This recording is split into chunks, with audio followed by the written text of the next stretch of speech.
ಸ್ನೇಹಿತರೆ ನಮಸ್ಕಾರ. ನಾನು ನಿಮ್ಮ ರಾಕೇಶ್ ಶಾರುಂಡಿ. ಇಡೀ ದೇಶ ಇವತ್ತು ಶೋಕಾಚರಣೆಯಲ್ಲಿರೋದು ನಿಮಗೆಲ್ರಿಗೂ ಕೂಡ ಅದಕ್ಕೆ ಕಾರಣ ಕೂಡ ಗೊತ್ತೇ ಇದೆ. ಯಾಕೆ ಅಂತ ಹೇಳಿದ್ರೆ ಇದೇ ಕಾಶ್ಮೀರದಲ್ಲಿ ನಡೆದಿರ್ತಕ್ಕಂಥ ಉಗ್ರರ ದಾಳಿ.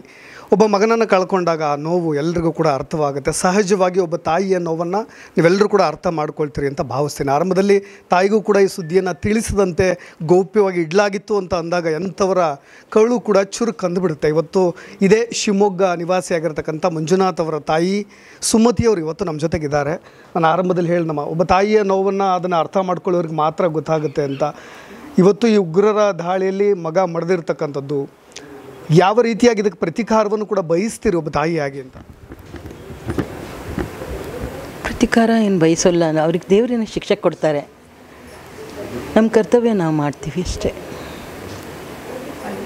ಯಾಕಂದರೆ ನಾವು ಬೇಡ ಅಂತ ಹೇಳಿದ್ವಿ, ಅಲ್ಲಿ ಖುಷಿಯಿಂದ ಹೋಗಿದ್ದ. ಈಗ ಮೊದಲನ ಹಾಗೆ ಏನಿಲ್ಲಮ್ಮ, ತುಂಬ ಚೆನ್ನಾಗಿದೆ ಅಂತ ನಮ್ಮ ಫ್ರೆಂಡ್ಸ್ ಎಲ್ಲ ಹೋಗಿದವರು ಹೇಳಿದ್ದಾರೆ ಅಂತೆಲ್ಲ ಹೇಳಿದರು.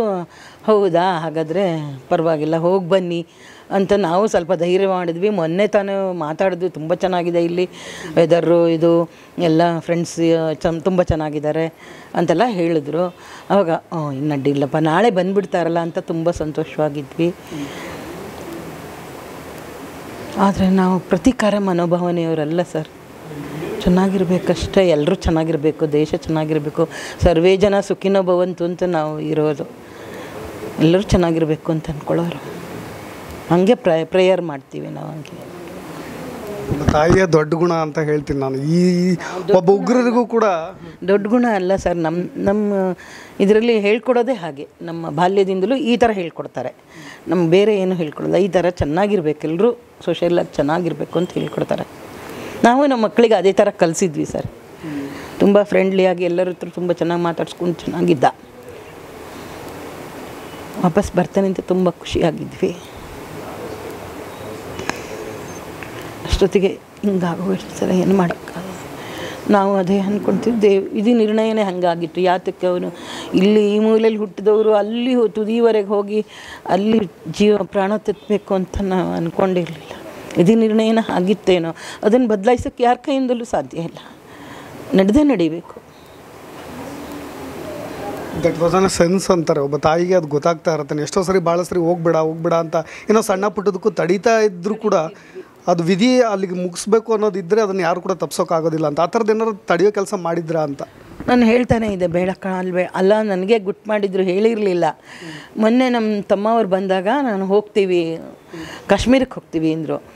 ಕಾಶ್ಮೀರ ಬೇಡ ಕಣೋ, ಬೇರೆ ಕಡೆ ಎಲ್ಲರೂ ಹೋಗಿ ಬನ್ನಿ. ಅವ್ರು ಹೋಗದೆ ಎಲ್ಲೂ ತುಂಬ ದಿನ ಆಗಿತ್ತು, ರಿಲ್ಯಾಕ್ಸ್ ಮಾಡ್ಕೊಂಡು ಬರಲಿ ಅಂತ ಮನಸ್ಸಲ್ಲಿತ್ತು.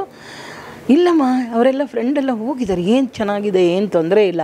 ಅವ್ರ ಫೋಟೋ ಎಲ್ಲ ನೋಡ್ಕೊಂಡು ಬಂದೆ, ಎದುರುಗಡೆ ಮನೆಯವರು ಹೋಗಿದ್ದಾರೆ ಅಂತೆಲ್ಲ ಅಂದ್ಕೊಡ್ಲೆ.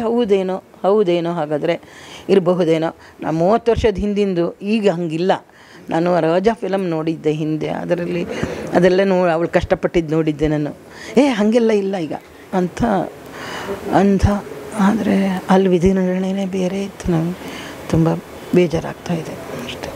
ಸೊಸೆ ಹತ್ರ ಮಾತಾಡಿದ್ರಿ. ಕೊನೆಯದಾಗಿ ನೋಡಿ, ಒಬ್ಬ ಹೆಣ್ಣನ್ನು ಕೊಲ್ಲಬೇಕಾದ್ರೆ ಒಬ್ಬ ಉಗ್ರನ ಮನಸ್ಸು ಹೇಗಿರುತ್ತೆ ಅಂತ ಅಂದರೆ ಅದನ್ನು ಮೋದಿಗೆ ಹೇಳಿ ಅನ್ನೋ ಮಟ್ಟಿಗೆ ಅವರು ಪರ್ಸ್ನಲಿ ಬರೀ ಆ ವಿಧವಾ ನೋವಿರುತ್ತಲ್ಲ ಅದನ್ನು ಕೊನೆ ತನಕ ಅನುಭವಿಸ್ಲಿ ಅನ್ನೋ ಮಟ್ಟಿಗೆ ಆ ಪಾಕಿಸ್ತಾನದ ಉಗ್ರಗಾಮಿಗಳ ಮನಸ್ಸಿರುತ್ತೆ ಅಂತ. ಈ ಥರದ ಘಟನೆಗಳನ್ನು ಅವ್ರು ಹೇಳಿದಂಥ ಹೇಳಿಕೆಗಳನ್ನು ಕೇಳಿದಾಗ ಎಷ್ಟು ಛಿದ್ರ ಆಗುತ್ತೆ ಮನಸ್ಸು ಅಂತ. ಬೇಜಾರಾಗುತ್ತೆ. ಇಷ್ಟು ಚಿಕ್ಕ ವಯಸ್ಸಿಗೆ ಎಲ್ಲ ಕಳ್ಕೊಂಡ್ರು, ನಾವು ಕಳ್ಕೊಂಡ್ವಿ ಅಂತ ನಮಗೆ ಬೇಜಾರಾಗ್ತಿದೆ. ಆದರೆ ಅದನ್ನು ವಾಪಸ್ ಕೊಡಿಸೋ ಶಕ್ತಿ ಯಾರಿಗೂ ಇಲ್ಲ. ಮೊದಲೇ ನಾವು ತೀರ್ಮಾನ ತೊಗೊಳ್ಬೋದಿತ್ತು, ಏನಾದರೂ ಸರಿಯಾಗಿದ್ದು, ಬೇಡ ಬೇಕು ಅಂತ. ಅದೇನೋ ವಿಧಿ ನಿರ್ಣಯದಿಂದ ಆಗೋಯ್ತು, ಇನ್ನೇನು ಮಾಡೋಕ್ಕಾಗೋದಿಲ್ಲ ಬಿಡಿ. ಈ ಸದ್ಯದ ಅಪ್ಡೇಟ್ಸ್ ಏನು ಬಂದಿದೆ ಮೇಡಮ್? ಯಾವಾಗ ಬರ್ತಾರೆ ಏನೋ ಅಂತ ನನ್ನ ಕೊನೆಯ ಪ್ರಶ್ನೆ. ಇವತ್ತು ನೈಟ್ ಹೊರಟು ಬೆಳಗ್ಗೆ ಬರ್ತಾರೆ ಅಂತ ಹೇಳಿದರು. ಮೊಮ್ಮಗನ ಹತ್ರ ಅಥವಾ ಸೊಸೆ ಹತ್ರ ಮಾತಾಡಿದ್ವಿ. ಎಲ್ಲ ಅಲ್ಲಿ ಸರ್ಕಾರನೇ ಇದೆ ಜೊತೆಗೆ ನೋಡ್ಕೋತಾ ಇದ್ದಾರೆ ಅಂತಂದರು ಅವರು. ನಮ್ಮ ಮೋದಿ ಅವರಿಗೆ ಏನಾದರೂ ರಿಕ್ವೆಸ್ಟ್ ಈ ನಿಮ್ಮ ಮುಖಾಂತರವಾಗಿ ಈ ಥರದ ಕರ್ತವ್ಯ ಅವ್ರು ಮಾಡ್ತಾ ಇದ್ದಾರೆ. ನಾವು ಅವ್ರ ಫೇವರ್, ಎಲ್ಲರೂ ನಮ್ಮ ಬಂಧುವರ್ಗದವರೆಲ್ಲರೂ ಅವ್ರ ಕರ್ತವ್ಯ ಅವ್ರು ಮಾಡ್ತಾ ಇದ್ದಾರೆ. ನಮ್ಮ ಕರ್ತವ್ಯಗಳನ್ನು ನಾವು ಮಾಡ್ತಾ ಇದ್ದೀವಿ ಅಷ್ಟೇ. ಒಳ್ಳೆಯದಾಗಲಿ ಅಮ್ಮ. ಸ್ನೇಹಿತರೆ, ಇದು ಒಬ್ಬ ತಾಯಿಯ ಮಾತು. ನಾನು ಆರಂಭದಲ್ಲಿ ಹೇಳಿದ್ನಲ್ಲ, ಅವ್ರು ಆರಂಭದಲ್ಲಿ ಮಾತನಾಡಬೇಕಾದ್ರೆ ಹೇಳ್ತಾ ಇದ್ರು, ಎಲ್ಲ ದೇವರು ನೋಡ್ಕೊಳ್ತಾನೆ, ನಾವ್ಯಾರು ಕೂಡ ಪ್ರತಿಕಾರ ತೆಗೆದುಕೊಳ್ಳಿಕ್ಕೆ ನಾವ್ಯಾರು ತೃಣಕ್ಕೆ ಸಮಾನ ಅನ್ನೋ ರೀತಿಯಾಗಿ. ಅದು ತಾಯಿಯ ದೊಡ್ಡ ಗುಣ ಅಂತ ನಾನು ಹೇಳ್ತೀನಿ. ಪ್ರಧಾನಿಯವರಿದ್ದಾರೆ, ರಕ್ಷಣಾ ಇಲಾಖೆ ಇದೆ, ಈ ಥರದ ಎಲ್ಲ ಘಟನೆಗಳನ್ನು ಸೂಕ್ಷ್ಮವಾಗಿ ನೋಡ್ತಾ ಇದ್ದಾರೆ. ಅವ್ರನ್ನ ಸೆದೆ ಬಡಿಯೋ ಕೆಲಸವನ್ನು, ಹೆಡೆಮುರಿ ಕಟ್ಟುವ ಕೆಲಸವನ್ನು ಒಂದು ವಿಭಾಗದಲ್ಲಿ ಮಾಡಲಿ. ಆದರೆ ತಾಯಿಗೆ ಭಗವಂತ ತನ್ನ ಮಗನನ್ನು ಕಳೆದುಕೊಂಡಂತಹ ಆ ದುಃಖವನ್ನು ಭರಿಸುವ ಶಕ್ತಿಯನ್ನು ಕೊಡಲಿ ಅಂತ ನಾವು ಕೊನೆಯದಾಗಿ ಆ ಭಗವಂತನಲ್ಲೇ ಪ್ರಾರ್ಥನೆ ಮಾಡೋಣ. ಸ್ನೇಹಿತರೆ ನಮಸ್ಕಾರ, ನಾನು ನಿಮ್ಮ ರಾಕೇಶ್ ಶಾರುಂಡಿ. ಇಡೀ ದೇಶ ಇವತ್ತು ಶೋಕಾಚರಣೆಯಲ್ಲಿರೋದು, ನಿಮಗೆಲ್ರಿಗೂ ಕೂಡ ಅದಕ್ಕೆ ಕಾರಣ ಕೂಡ ಗೊತ್ತೇ ಇದೆ. ಯಾಕೆ ಅಂತ ಹೇಳಿದ್ರೆ, ಇದೇ ಕಾಶ್ಮೀರದಲ್ಲಿ ನಡೆದಿರ್ತಕ್ಕಂಥ ಉಗ್ರರ ದಾಳಿ.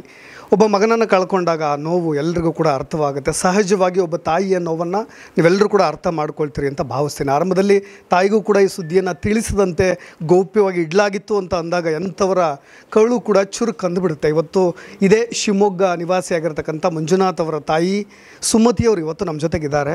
ನಾನು ಆರಂಭದಲ್ಲಿ ಹೇಳಿ, ಒಬ್ಬ ತಾಯಿಯ ನೋವನ್ನು ಅದನ್ನು ಅರ್ಥ ಮಾಡ್ಕೊಳ್ಳೋರಿಗೆ ಮಾತ್ರ ಗೊತ್ತಾಗುತ್ತೆ ಅಂತ. ಇವತ್ತು ಈ ಉಗ್ರರ ದಾಳಿಯಲ್ಲಿ ಮಗ ಮಡಿದಿರ್ತಕ್ಕಂಥದ್ದು, ಯಾವ ರೀತಿಯಾಗಿ ಇದಕ್ಕೆ ಪ್ರತಿಕಾರವನ್ನು ಕೂಡ ಬಯಸ್ತೀರಿ ಒಬ್ಬ ತಾಯಿಯಾಗಿ ಅಂತ? ಪ್ರತಿಕಾರ ಏನು ಬಯಸೋಲ್ಲ, ಅವ್ರಿಗೆ ದೇವರಿನ ಶಿಕ್ಷೆ ಕೊಡ್ತಾರೆ, ನಮ್ಮ ಕರ್ತವ್ಯ ನಾವು ಮಾಡ್ತೀವಿ ಅಷ್ಟೇ. ಯಾಕಂದರೆ ನಾವು ಬೇಡ ಅಂತ ಹೇಳಿದ್ವಿ, ಅಲ್ಲಿ ಖುಷಿಯಿಂದ ಹೋಗಿದ್ದ. ಈಗ ಮೊದಲನ ಹಾಗೆ ಏನಿಲ್ಲಮ್ಮ, ತುಂಬ ಚೆನ್ನಾಗಿದೆ ಅಂತ ನಮ್ಮ ಫ್ರೆಂಡ್ಸ್ ಎಲ್ಲ ಹೋಗಿದವರು ಹೇಳಿದ್ದಾರೆ ಅಂತೆಲ್ಲ ಹೇಳಿದರು. ಹೌದಾ, ಹಾಗಾದರೆ ಪರವಾಗಿಲ್ಲ, ಹೋಗಿ ಬನ್ನಿ ಅಂತ ನಾವು ಸ್ವಲ್ಪ ಧೈರ್ಯ ಮಾಡಿದ್ವಿ. ಮೊನ್ನೆ ತಾನು ಮಾತಾಡಿದ್ವಿ, ತುಂಬ ಚೆನ್ನಾಗಿದೆ ಇಲ್ಲಿ ವೆದರು, ಇದು ಎಲ್ಲ ಫ್ರೆಂಡ್ಸ್ ತುಂಬ ಚೆನ್ನಾಗಿದ್ದಾರೆ ಅಂತೆಲ್ಲ ಹೇಳಿದ್ರು. ಆವಾಗ ಇನ್ನು ಅಡ್ಡಿಲ್ಲಪ್ಪ, ನಾಳೆ ಬಂದುಬಿಡ್ತಾರಲ್ಲ ಅಂತ ತುಂಬ ಸಂತೋಷವಾಗಿದ್ವಿ. ಆದರೆ ನಾವು ಪ್ರತಿಕಾರ ಮನೋಭಾವನೆಯವರಲ್ಲ ಸರ್. ಚೆನ್ನಾಗಿರ್ಬೇಕಷ್ಟೇ, ಎಲ್ಲರೂ ಚೆನ್ನಾಗಿರಬೇಕು, ದೇಶ ಚೆನ್ನಾಗಿರಬೇಕು, ಸರ್ವೇ ಜನ ಸುಖಿನೋ ಭವಂತು ಅಂತ ನಾವು ಇರೋದು. ಎಲ್ಲರೂ ಚೆನ್ನಾಗಿರಬೇಕು ಅಂತ ಅಂದ್ಕೊಳ್ಳೋರು, ಹಂಗೆ ಪ್ರೇಯರ್ ಮಾಡ್ತೀವಿ ನಾವು. ಹಂಗೆ ತಾಯಿಯ ದೊಡ್ಡ ಗುಣ ಅಂತ ಹೇಳ್ತೀನಿ ನಾನು. ಈ ಒಬ್ಬ ಉಗ್ರರಿಗೂ ಕೂಡ ದೊಡ್ಡ ಗುಣ ಅಲ್ಲ ಸರ್, ನಮ್ಮ ಇದರಲ್ಲಿ ಹೇಳ್ಕೊಡೋದೇ ಹಾಗೆ. ನಮ್ಮ ಬಾಲ್ಯದಿಂದಲೂ ಈ ಥರ ಹೇಳ್ಕೊಡ್ತಾರೆ, ನಮ್ಮ ಬೇರೆ ಏನು ಹೇಳ್ಕೊಡೋಲ್ಲ. ಈ ಥರ ಚೆನ್ನಾಗಿರ್ಬೇಕು, ಎಲ್ಲರೂ ಸೋಷಿಯಲಾಗಿ ಚೆನ್ನಾಗಿರಬೇಕು ಅಂತ ಹೇಳ್ಕೊಡ್ತಾರೆ. ನಾವು ನಮ್ಮ ಮಕ್ಕಳಿಗೆ ಅದೇ ಥರ ಕಲಿಸಿದ್ವಿ ಸರ್. ತುಂಬ ಫ್ರೆಂಡ್ಲಿಯಾಗಿ ಎಲ್ಲರ ಹತ್ರ ತುಂಬ ಚೆನ್ನಾಗಿ ಮಾತಾಡ್ಸ್ಕೊಂಡು ಚೆನ್ನಾಗಿದ್ದ. ವಾಪಸ್ ಬರ್ತಾನೆ ಅಂತ ತುಂಬ ಖುಷಿಯಾಗಿದ್ವಿ. ಅಷ್ಟೊತ್ತಿಗೆ ಹಿಂಗಾಗೋಗಿರ್ತಾರೆ, ಏನು ಮಾಡೋಕ್ಕಾಗಲ್ಲ. ನಾವು ಅದೇ ಅಂದ್ಕೊಳ್ತೀವಿ, ಇದು ನಿರ್ಣಯನೇ ಹಾಗಾಗಿತ್ತು. ಯಾತಕ್ಕೆ ಅವನು ಇಲ್ಲಿ ಈ ಮೂಲೆಯಲ್ಲಿ ಹುಟ್ಟಿದವರು ಅಲ್ಲಿ ತುದಿವರೆಗೆ ಹೋಗಿ ಅಲ್ಲಿ ಪ್ರಾಣ ತೆತ್ತಬೇಕು ಅಂತ ನಾವು ಅಂದ್ಕೊಂಡಿರಲಿಲ್ಲ. ಇದು ನಿರ್ಣಯನ ಆಗಿತ್ತೇನೋ, ಅದನ್ನು ಬದಲಾಯಿಸೋಕ್ಕೆ ಯಾರ ಕೈಯಿಂದಲೂ ಸಾಧ್ಯ ಇಲ್ಲ. ನಡೀಬೇಕು. ದಟ್ ವಾಸ್ ಅನ್ ಸೆನ್ಸ್ ಅಂತಾರೆ. ಒಬ್ಬ ತಾಯಿಗೆ ಅದು ಗೊತ್ತಾಗ್ತಾ ಇರುತ್ತೆ. ಎಷ್ಟೋ ಸರಿ ಭಾಳ ಸರಿ ಹೋಗ್ಬೇಡ ಅಂತ ಏನೋ ಸಣ್ಣ ಪುಟ್ಟದಕ್ಕೂ ತಡೀತಾ ಇದ್ದರೂ ಕೂಡ ಅದು ವಿಧಿ ಅಲ್ಲಿಗೆ ಮುಗಿಸ್ಬೇಕು ಅನ್ನೋದಿದ್ದರೆ ಅದನ್ನು ಯಾರು ಕೂಡ ತಪ್ಸೋಕ್ಕಾಗೋದಿಲ್ಲ ಅಂತ. ಆ ಥರದ್ದು ಏನಾದ್ರು ತಡೆಯೋ ಕೆಲಸ ಮಾಡಿದ್ರಾ ಅಂತ ನಾನು ಹೇಳ್ತಾನೆ ಇದೆ. ಬೇಡ ಅಲ್ಲ, ನನಗೆ ಗುಟ್ ಮಾಡಿದ್ರು, ಹೇಳಿರಲಿಲ್ಲ. ಮೊನ್ನೆ ನಮ್ಮ ತಮ್ಮವ್ರು ಬಂದಾಗ ನಾನು ಹೋಗ್ತೀವಿ, ಕಾಶ್ಮೀರಕ್ಕೆ ಹೋಗ್ತೀವಿ ಅಂದರು. ಕಾಶ್ಮೀರ ಬೇಡ ಕಣೋ, ಬೇರೆ ಕಡೆ ಎಲ್ಲರೂ ಹೋಗಿ ಬನ್ನಿ. ಅವ್ರು ಹೋಗದೆ ಎಲ್ಲೂ ತುಂಬ ದಿನ ಆಗಿತ್ತು, ರಿಲ್ಯಾಕ್ಸ್ ಮಾಡ್ಕೊಂಡು ಬರಲಿ ಅಂತ ಮನಸ್ಸಲ್ಲಿತ್ತು. ಇಲ್ಲಮ್ಮ, ಅವರೆಲ್ಲ ಫ್ರೆಂಡೆಲ್ಲ ಹೋಗಿದ್ದಾರೆ, ಏನು ಚೆನ್ನಾಗಿದೆ, ಏನು ತೊಂದರೆ ಇಲ್ಲ, ಅವ್ರ ಫೋಟೋ ಎಲ್ಲ ನೋಡ್ಕೊಂಡು ಬಂದೆ, ಎದುರುಗಡೆ ಮನೆಯವರು ಹೋಗಿದ್ದಾರೆ ಅಂತೆಲ್ಲ ಅಂದ್ಕೊಡ್ಲೆ. ಹೌದೇನೋ ಹಾಗಾದರೆ ಇರಬಹುದೇನೋ. ನಾ 30 ವರ್ಷದ ಹಿಂದಿಂದು, ಈಗ ಹಂಗಿಲ್ಲ. ನಾನು ರೋಜಾ ಫಿಲಮ್ ನೋಡಿದ್ದೆ ಹಿಂದೆ, ಅದೆಲ್ಲ ಅವಳು ಕಷ್ಟಪಟ್ಟಿದ್ದು ನೋಡಿದ್ದೆ ನಾನು. ಹಾಗೆಲ್ಲ ಇಲ್ಲ ಈಗ ಅಂತ. ಆದರೆ ಅಲ್ಲಿ ವಿಧಿ ನಿರ್ಣಯನೇ ಬೇರೆ ಇತ್ತು. ನಮಗೆ ತುಂಬ ಬೇಜಾರಾಗ್ತಾಯಿದೆ ಅಷ್ಟೇ. ಸೊಸೆ ಹತ್ರ ಮಾತಾಡಿದ್ರಿ. ಕೊನೆಯದಾಗಿ ನೋಡಿ, ಒಬ್ಬ ಹೆಣ್ಣನ್ನು ಕೊಲ್ಲಬೇಕಾದ್ರೆ ಒಬ್ಬ ಉಗ್ರನ ಮನಸ್ಸು ಹೇಗಿರುತ್ತೆ ಅಂತ ಅಂದರೆ, ಅದನ್ನು ಮೋದಿಗೆ ಹೇಳಿ ಅನ್ನೋ ಮಟ್ಟಿಗೆ ಅವರು ಪರ್ಸ್ನಲಿ ಬರೀ ಆ ವಿಧವಾ ನೋವಿರುತ್ತಲ್ಲ, ಅದನ್ನು ಕೊನೆ ತನಕ ಅನುಭವಿಸ್ಲಿ ಅನ್ನೋ ಮಟ್ಟಿಗೆ ಆ ಪಾಕಿಸ್ತಾನದ ಉಗ್ರಗಾಮಿಗಳ ಮನಸ್ಸಿರುತ್ತೆ ಅಂತ. ಈ ಥರದ ಘಟನೆಗಳನ್ನು ಅವ್ರು ಹೇಳಿದಂಥ ಹೇಳಿಕೆಗಳನ್ನು ಕೇಳಿದಾಗ ಎಷ್ಟು ಛಿದ್ರ ಆಗುತ್ತೆ ಮನಸ್ಸು ಅಂತ. ಬೇಜಾರಾಗತ್ತೆ. ಇಷ್ಟು ಚಿಕ್ಕ ವಯಸ್ಸಿಗೆ ಎಲ್ಲ ಕಳ್ಕೊಂಡ್ರು, ನಾವು ಕಳ್ಕೊಂಡ್ವಿ ಅಂತ ನಮಗೆ ಬೇಜಾರಾಗ್ತಿದೆ. ಆದರೆ ಅದನ್ನು ವಾಪಸ್ ಕೊಡಿಸೋ ಶಕ್ತಿ ಯಾಗೂ ಇಲ್ಲ. ಮೊದಲೇ ನಾವು ತೀರ್ಮಾನ ತೊಗೊಳ್ಬೋದಿತ್ತು, ಏನಾದರೂ ಸರಿಯಾಗಿದ್ದು, ಬೇಕು ಅಂತ. ಅದೇನೋ ವಿಧಿ ನಿರ್ಣಯದಿಂದ ಆಗೋಯ್ತು, ಇನ್ನೇನು ಮಾಡೋಕ್ಕಾಗೋದಿಲ್ಲ ಬಿಡಿ. ಈ ಸದ್ಯದ ಅಪ್ಡೇಟ್ಸ್ ಏನು ಬಂದಿದೆ ಮೇಡಮ್, ಯಾವಾಗ ಬರ್ತಾರೆ ಏನು ಅಂತ ನನ್ನ ಕೊನೆಯ ಪ್ರಶ್ನೆ. ಇವತ್ತು ನೈಟ್ ಹೊರಟು ಬೆಳಗ್ಗೆ ಬರ್ತಾರೆ ಅಂತ ಹೇಳಿದರು. ಮೊಮ್ಮಗನ ಹತ್ರ ಅಥವಾ ಸೊಸೆ ಹತ್ರ ಮಾತಾಡಿದ್ವಿ. ಎಲ್ಲ ಅಲ್ಲಿ ಸರ್ಕಾರನೇ ಇದೆ ಜೊತೆಗೆ ನೋಡ್ಕೋತಾ ಇದ್ದಾರೆ ಅಂತಂದರು ಅವರು. ಮೋದಿ ಅವರಿಗೆ ಏನಾದರೂ ರಿಕ್ವೆಸ್ಟ್ ಈ ನಿಮ್ಮ ಮುಖಾಂತರವಾಗಿ ಈ ಥರದ ಕರ್ತವ್ಯ ಅವ್ರು ಮಾಡ್ತಾ ಇದ್ದಾರೆ. ನಾವು ಅವ್ರ ಫೇವರ್ ಎಲ್ಲರೂ, ನಮ್ಮ ಬಂಧು ವರ್ಗದವರೆಲ್ಲರೂ ಅವ್ರ ಕರ್ತವ್ಯ ಅವ್ರು ಮಾಡ್ತಾ ಇದ್ದಾರೆ. ನಮ್ಮ ಕರ್ತವ್ಯಗಳನ್ನು ನಾವು ಮಾಡ್ತಾ ಇದ್ದೀವಿ ಅಷ್ಟೇ. ಸ್ನೇಹಿತರೆ, ಇದು ಒಬ್ಬ ತಾಯಿಯ ಮಾತು. ನಾನು ಆರಂಭದಲ್ಲಿ ಹೇಳಿದ್ನಲ್ಲ, ಅವ್ರು ಆರಂಭದಲ್ಲಿ ಮಾತನಾಡಬೇಕಾದ್ರೆ ಹೇಳ್ತಾ ಇದ್ರು, ಎಲ್ಲ ದೇವ್ರು ನೋಡ್ಕೊಳ್ತಾನೆ, ನಾವ್ಯಾರು ಕೂಡ ಪ್ರತಿಕಾರ ತೆಗೆದುಕೊಳ್ಳಿಕ್ಕೆ ನಾವ್ಯಾರು ತೃಣಕ್ಕೆ ಸಮಾನ ಅನ್ನೋ ರೀತಿಯಾಗಿ. ಅದು ತಾಯಿಯ ದೊಡ್ಡ ಗುಣ ಅಂತ ನಾನು ಹೇಳ್ತೀನಿ. ಪ್ರಧಾನಿಯವರಿದ್ದಾರೆ, ರಕ್ಷಣಾ ಇಲಾಖೆ ಇದೆ, ಈ ಥರದ ಎಲ್ಲ ಘಟನೆಗಳನ್ನು ಸೂಕ್ಷ್ಮವಾಗಿ ನೋಡ್ತಾ ಇದ್ದಾರೆ. ಅವ್ರನ್ನ ಸೆದೆ ಬಡಿಯೋ ಕೆಲಸವನ್ನು, ಹೆಡೆಮುರಿ ಕಟ್ಟುವ ಕೆಲಸವನ್ನು ಒಂದು ವಿಭಾಗದಲ್ಲಿ ಮಾಡಲಿ. ಆದರೆ ತಾಯಿಗೆ ಭಗವಂತ ತನ್ನ ಮಗನನ್ನು ಕಳೆದುಕೊಂಡಂತಹ ಆ ದುಃಖವನ್ನು ಭರಿಸುವ ಶಕ್ತಿಯನ್ನು ಕೊಡಲಿ ಅಂತ ನಾವು ಕೊನೆಯದಾಗಿ ಆ ಭಗವಂತನಲ್ಲೇ ಪ್ರಾರ್ಥನೆ ಮಾಡೋಣ.